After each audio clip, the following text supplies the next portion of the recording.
then G above that with the fifth. Then come back down to the B below that, and that's the B right below the C you just played.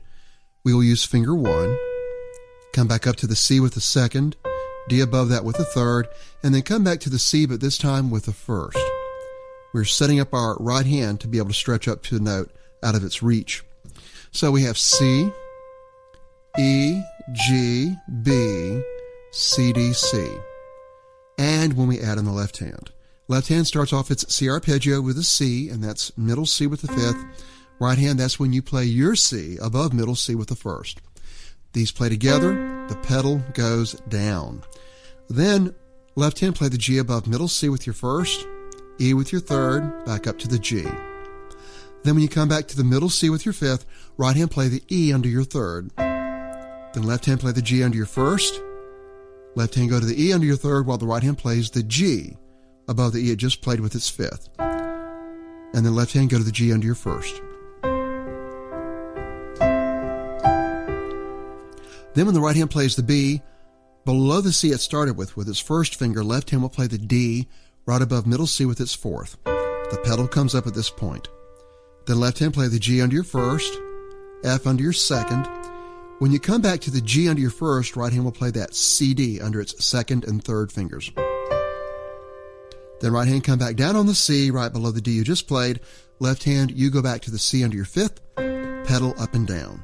Then left hand finishes up this measure with the G, E, G. So here are these two measures again.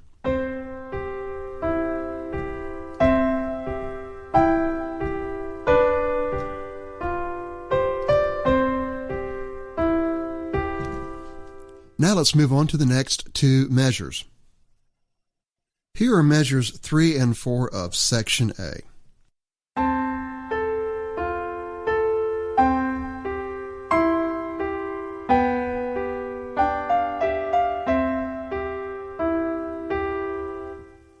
Like before, let's start with this left hand.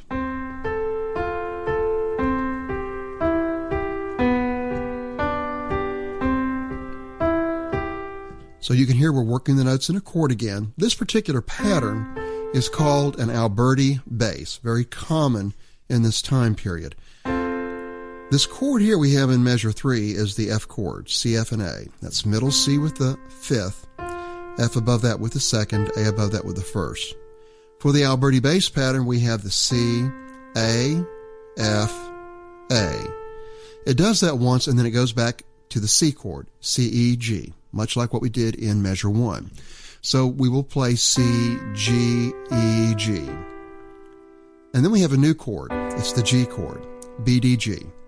And that's the B below middle C with your fifth, D above that with your third, and then the G above that with your first. And when we plug in our Alberti bass pattern, we will have B, G, D, G. We do that once, then we come back to the C chord, C, G, E, G. So left hand, we have the F chord with the Alberti bass, C chord, then the G chord, and then back to the C chord. And I'm picking up and putting back down the pedal for each of these chords to smooth them out. Now let's add in the right hand to these measures 3 and 4. The right hand for measure 3 is the A, 2 above middle C with our third. Then we'll play the G below that with our second, and then the C above that with our fifth. Then come back to the G under your second. Then we will play that.